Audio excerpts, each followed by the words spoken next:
Nagsimula ang kwento kay Wook-sok. Noong araw na iyon sinubukan niyang subukan ang kanyang kapalaran upang matupad ang kanyang pangarap na makapagtayo ng sariling law firm. Pumunta siya kay Sang-pil ang kanyang kaibigan upang humiram ng pera bilang kapital sa pagsisimula ng kanyang bagong karera. Ang ibang mga abogado ay patuloy na minamaliit siya dahil high school graduate pa lang siya. Para simulan ang kanyang law firm, ay nagprint siya ng maraming business card hanggat maaari. At walang kaunting pag-aalinlangan ay nilapitan niya ang kanyang mga magiging kliyente sa pamamagitan ng pagbibigay ng kanyang business card sa lahat. At nagsagawa pa ng direktang promosyon sa mga mayayaman na kanyang nakilala. Habang pagdalo sa isang pulong ng asosasyon ng mga abogado, pinag-usapan ng ibang mga abogado si Wook-sok na nagsasabing siya ay nagtapos lamang ng high school. At ang kanyang paraan ng pag-aalok ng mga business card sa lahat ng dako ay itinuturing na isang kahihiyan sa propesyon ng abogado. Hindi nagtagal pagkatapos noon ay dumating si Sang-pil at agad na pinakilala si Wook-sok. At laking gulat ng ibang mga abogado na ang abogadong pinag-uusapan ay nakaupo sa harapan nila at narinig ang lahat ng kanilang pag-uusap kanina.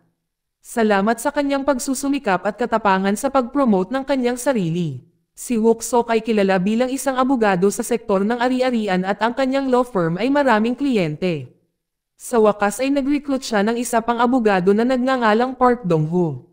Nang makita ang bilang ng mga kliyente ay agad na nagsimulang magtrabaho si Dong-ho na may sweldong 500,000 won. Sa ilang sandali matapos bumalik si Wook-sok sa kanyang simpleng bahay ipinakita niya sa kanyang asawa ang lahat ng pera na nakuha niya sa araw na iyon. Kaya nataranta ang kanyang asawa kung ano ang gagawin dito. Si Wook-sok pagkatapos ay nagkaroon ng ideya na ilipat ang kanyang asawa at anak sa isang mas magandang lugar. Kinabukasan pumunta siya sa isang apartment para bumili. Ngunit sa kasamaang palad ay ayaw ibenta ng may-ari ang apartment. Gayunpaman ay nagpumilit pa rin siyang bilhin ang apartment at nag-alok pa siya ng medyo mataas na presyo hanggang 25 milyon won. Sa wakas ay pumayag ang may-ari na ibenta ito sa kanya. Sa sandaling iyon ay naalala niya ang kanyang nakaraan. Si Wook-sok ay dating isang construction worker na namumuhay sa kahirapan. Kaya hindi niya kayang bayaran ang gastos ng kanyang asawa sa ospital at ang biyenan niya ang nagbabayad ng lahat ng gastos. Bukod sa mayroon din siya utang sa may-ari ng restaurant. Noong gusto niyang bayaran ang utang niya, ay may 500 won lang siya. Dahil hindi niya mabayaran ang utang niya tinakasan niya ito dala ang pera. At sa wakas ay ginamit niya ito pambili ng maraming libro nagpatuloy siya sa pag-aaral hanggang sa naging matagumpay siya. Sa wakas si Wook-sok ay nagtagumpay na ilipat ang kanyang pamilya sa apartment na kabibili lang niya at pinabasa niya kanyang anak sa isang nakasulat. Ito pala ay sinulat mismo ni Wook-sok noong siya ay construction worker pa sa apartment na iyon. Kaya binili niya ang apartment na ito. Nang gabing iyon ay niyaya ni Wook-sok ang kanyang asawa at anak na kumain sa restaurant na dati niyang binibisita noon. Sinadya niyang pumunta doon dahil gusto niyang bayaran ang utang niya noong 7 taon na ang nakakaraan. Imbes na magalit ang may-ari ng restaurant na si Choi ay talagang naantig na makita ang tagumpay ni Wook-sok at naalala pa rin ito. Nagpumilit pa nga si Wook-sok na bayaran ang utang nito, ngunit ang gusto lang niya ay lagi itong pumupunta para kumain sa kanyang restaurant araw-araw. Habang lumilipas ang mga araw ay laging abala ang opisina ni Wook-sok sa mga kliyente. At gaya ng ipinangako ni Wook-sok kay Choi tuwing lunch hour ay palagi niyang niyaya si Dong-ho na kumain sa kanyang restaurant. Dahil hindi angkop ang opisina ni Wook-sok na i-welcome ang lahat ng mga kliyente, iminungkahi ni Dong-ho na ipa-renovate ito at maghanap ng babaeng secretary na tutulong sa kanya. Sa gabi nang si Wook-sok ay nagpapahinga sa bahay ay pumunta si Choi sa kanya at humingi ng tulong upang ayusin ang problema sa buwis ng kanyang restaurant. Naresolba niya ang usapin sa loob ng maikling panahon. Pagkatapos umalis ni Choi, ang asawa ni Wook-sok ay nairita sa kanya. Dahil sa mayroon na siyang bagong secret area sa opisina. Ngunit pagkatapos ng iba't ibang pangungumbinsi ni Wook-sok sa wakas ay pinatawad niya ito. Isang gabi ay niliber ni Wook-sok ang kanyang mga dating kaibigan sa high school sa hapunan at isang reunion sa restaurant ni Choi. Sa sandaling iyon ang isa sa kanyang mga kaibigan na nagtrabaho bilang isang mamamahayag na nagngangalang Yeon-tak ay nanood ng TV na nagbo-broadcast ng balita ng demonstration. Mukha nakikiramay si Yeon-tak sa mga estudyanteng nagde-demonstrate ngunit hindi naramdaman ni Wook-sok ang parehong pakiramdam sa kanya. Sinabi niya na ang lahat ng kanilang mga aksyon ay isang pag-aaksaya ng oras. Ayon sa kanya ang mga mag-aaral ay nagsasalita lamang habang iniiwan ang problema at kahit bilang isang high school graduate, ang pakiramdam niya ay mas matagumpay siya kaysa sa mga college graduates. Tuloy-tuloy sila sa pagtatalo at sa wakas ay sumiklab ang away, matapos tumahimik ang sitwasyon umuwi na silang lahat at si Choi ay nagmadaling ginamot si Wook-sok. Pagkatapos nag-usap sina Wook-sok at Jin-woo na anak ni Choi. Magkaiba sila ng mga pananaw at nauwi sa pagtatalo. Si Wook-sok na inis ay agad na naglabas ng pera habang minamaliit si Jin-woo. Nang makita ito na offend si Choi, sabi niya na hindi lahat ng bagay ay mabibili ng pera. Nagsimulang bumaba ang kita ni Wook-sok dahil nagsimula ang mga abogado ng pagbubukas ng mga legal na serbisyong tulad niya. Kaya nagkaroon siya ng ideya na baguhin ang kanilang firm na nagfo-focus sa taxation. Si Dong-hee ay sumang-ayon sa ideya, ngunit biglang may isang grupo ng mga tao ang nagpakita sa harap ng kanilang opisina.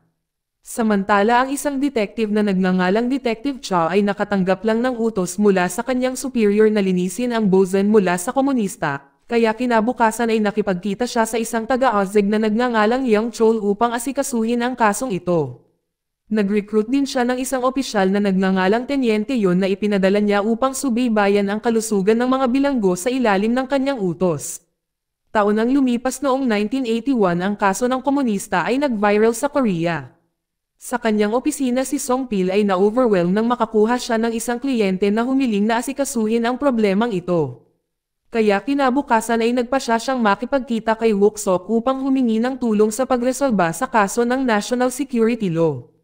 Gayunpaman dahil hindi ito ang kanyang field, si Wook-sok ay magalang na tinanggihan ang imbitasyon.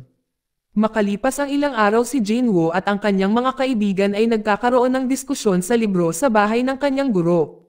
Nang si Jin-woo ay nagbibigay ng isang pahayag, si Detective Cha ay biglang pumasok sa silid at nais siyang arestuhin. Ang guro kaagad na sinabihan siya na tumakbo palayo at agad inutusan ni Detective Cha ang kanyang nasasakupan na habulin siya. Habang nag-aalala sa anak, si Choi ay galit na hinanap siya at isinarapan niya ang kanyang tindahan ng 2 buwan. Naging kilalang tax lawyer si Wook-sok na sa pantong na tinanong si Young Chol ng kanyang superior na makipagkita kay Wook-sok at hiniling sa kanya na asikasuhin ang mga buwis ng kumpanya. Ang Haidong Construction mismo ay isang kumpanya na kasama sa top 10 most successful companies sa Korea. Kung tinanggap ni Wook-sok ang trabaho ay tiyak na tataas ang kanyang reputasyon. Ngunit hindi nakatutok si Wook-sok dito at sa halip ay iniisip ang balita na ngayon lang niya nalaman na biglang nawala si Jin-woo. Kaya sinabihan niya si Dong-ho na maghanap ng impormasyon tungkol dito. Hinanap agad ni Dong-ho ang impormasyon sa police station. Ngunit sa halip na makakuha ng impormasyon tungkol sa kinaroroonan ni Jin-woo, sinabihan siya na wag makialam dahil si Jin-woo ay nasa listahan ng mga komunista. Kinabukasan nang tumungo si Wook-sok sa kanyang opisina ay nakasalubong niya si Choi na kanina pa naghihintay sa kanya sa harap ng opisina. Humingi si Choi ng tulong para palayain si Jin-woo. Noong umagang iyon ay nakatanggap si Choi ng sulat mula sa istasyon ng pulisya kung saan nakakulong si Jin-woo. Ipinaliwanag niya kay Wook-sok na pinagbawalan siya ng pulis na bisitahin ang kanyang anak. Nang marinig ito may kakaibang pakiramdam si Wook-sok, dahil ang pamilya at mga kamag-anak ay dapat magkaroon ng karapatang makita ang kanyang pamilya sa bilangguan.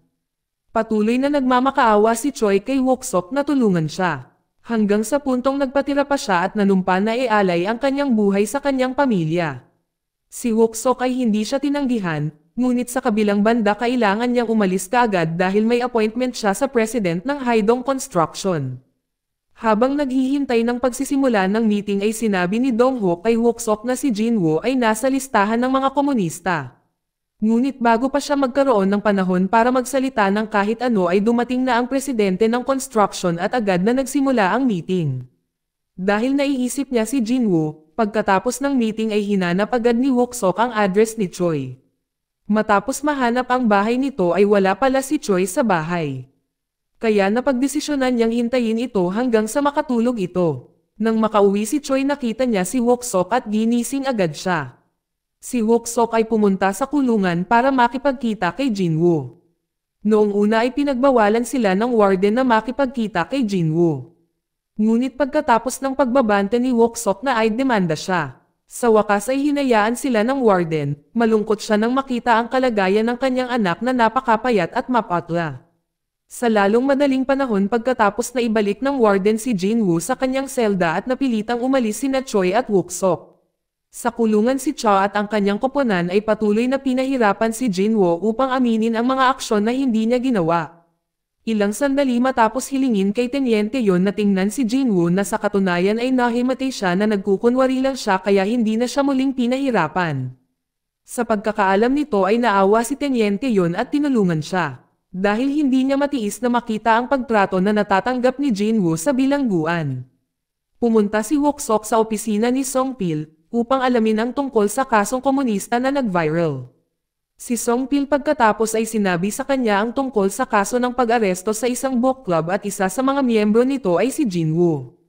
Inaresto sila dahil naisip nila na nag-aral sila ng mga ipinagbabawal na libro na anti-government.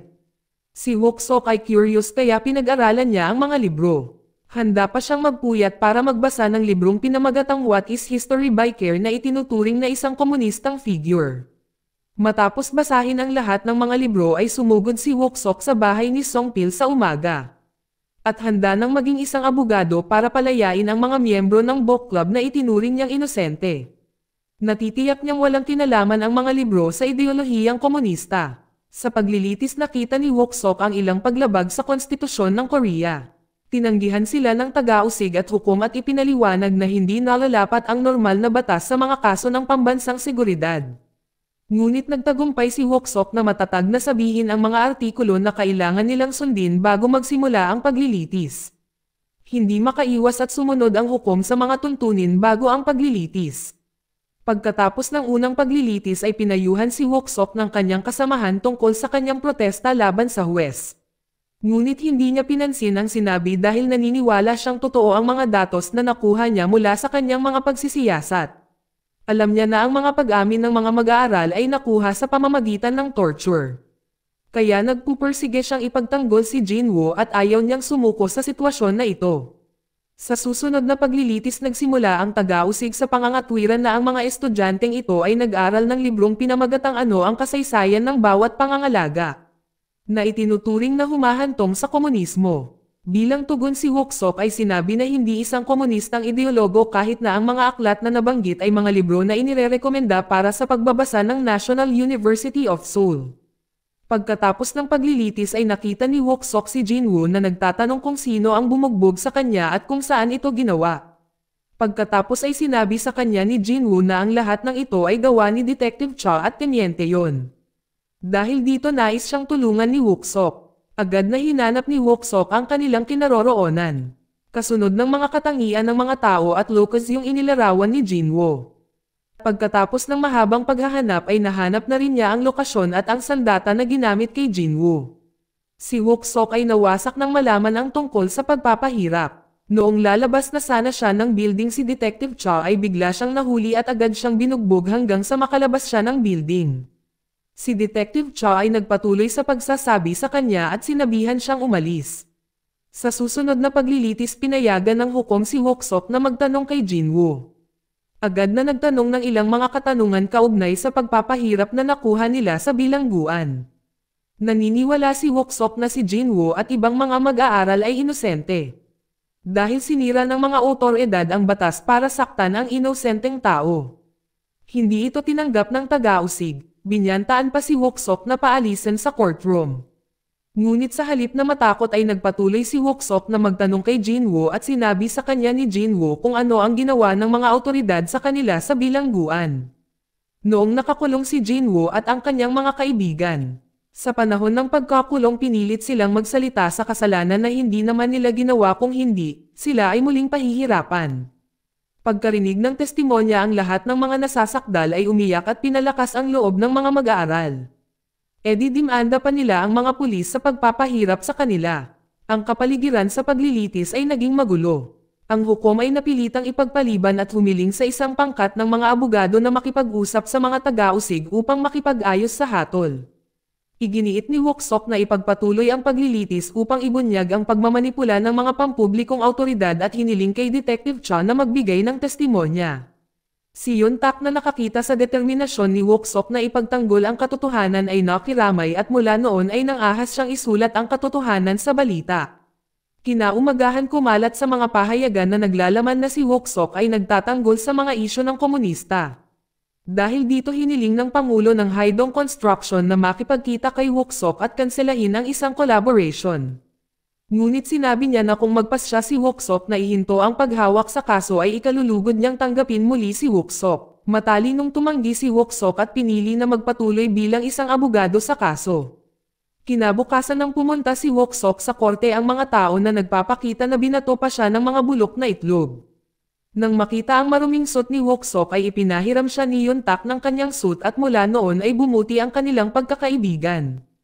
Muli sa courtroom nagprotesta ang mga magulang ng akusado at gustong pumasok. Ngunit pinagbawalan sila ng gwardya kahit na marami pa ring bakanteng upuan sa courtroom. Hindi na natulungan ni Wook-sok ang mga magulang na makapasok at kailangang ituloy ang paglilitis. Nagkaroon siya ng pagkakataong magtanong kay Detective Cha. Ang testimonya ni Cha na hindi sumunod sa mga katotohanan ay ikinagalit ni Wook-sok. Kapwa nagtalo at mas uminit ang mga bagay ng hayagang itinanggi ni Detective Cha ang akusasyon ng pagpapahirap sa nasasakdal. At nang ahas na sabihin na ang lahat ng mga pasa at iba pang pinsalang naranasan nila ay kanilang sariling gawa. Dahil dito ang paglilitis ay kailangan itigil at ipagpapatuloy sa susunod na araw. Nang si Wook-sok ay bumalik sa kanyang opisina nagulat siya dahil magulo ito matapos ma-raid. Dahil inisip na nakagawa siya ng tax evasion, umabot din ito sa kanyang pamilya. Natakot ang kanyang misis matapos makatanggap ng pagbabanta na nagbabanta sa kaligtasan ng kanilang anak. Si Wook-sok ay binabantayan kahit sa kanyang opisina. May dumating na tagahatid ng pagkain noong araw na iyon para maghatid ng pagkain. Noong una ay kakaiba ang kanyang pakiramdam dahil wala siyang ino-order. Pero ito pala na mula kay Tenyente yon na nag-imbita kay Wook-sok na makipagkita at nag-alok na maging saksi sa paglilitis. Agad na nakipagkita si Wook-sok kay Song-pil at iminungkahi si Tenyente yon bilang bagong saksi. Ang plano ay naaprubahan sa wakas. Handa pa nga si Yun-tak na mag-imbita ng mga dayuhang mamamahayag sa paglilitis bukas para magbalita. Sa umaga bago ang paglilitis ay dumating si Wook-sok sa bahay ng hukom at nagharap ng bagong testigo. Siyempre tinanggihan ang panukala, si Wook-sok pagkatapos ay nagbanta na magdaraos ng press conference na dadaluhan ng iba't ibang mamamahayag mula sa ibang bansa para i-cover siya kung ayaw ng hukom pagbigyan ang kahilingan. Nang magsimula ang paglilitis at iminungkahi ni Wook-sok si Tenyente yon bilang bagong saksi. Agad na pumayag ang hukom dito, agad namang nagtanong si Tenyente yon tungkol sa pagpapahirap at inamin ni Tenyente yon sa hukom na ang mga nasasakdal ay pinahirapan. Handang ipaliwanag ang kanilang detalyadong paraan ng pagpapahirap. Ngunit agad na iniulat ng detective na si Cha ang sitwasyon sa kanyang superior at sa pagsasabing aalis na si Tenyente yon sa kanyang tungkulin. Sinabi niya na hindi wasto ang kanyang testimonya at batay sa akusasyong iyon ay itinapon niya si Tenyente yon sa bilangguan habang si Wook-sok ay papaalisin sa silid ng hukuman. Matapos itapon sa labas ng silid ng hukuman si Wook-sok ay pumunta sa restaurant ni Choi. Hindi nagtagal matapos ang paglilitis dumating ang kasamahan ni Wook-sok upang magbigay ng balita na natalo sila sa paglilitis. Ngunit nag-alok ang hukom ng pagpapaubaya sa pamamagitan ng pagbibigay ng maksimum na parusang pagkakulong na 2 taon kay Jinwoo at sa kanyang mga kaibigan. Noong 1987 si Wook-sok ay naging isang demonstration leader na lumalaban para sa karapatang pantao. Isang araw siya ay inaresto dahil sa kanyang mga aktibidad at kinasuhan ng provokasyon. Tinanggap niya ang mga resulta ng hatol ng paglilitis sa kanyang kaso. Ang nakapagtataka ay ang 79 sa 142 na abogado ay dumalo sa Busan sa kanyang paglilitis at nagpahayag ng kanilang suporta. Dito nagtatapos ang kwento. Salamat sa panonood kaibigan.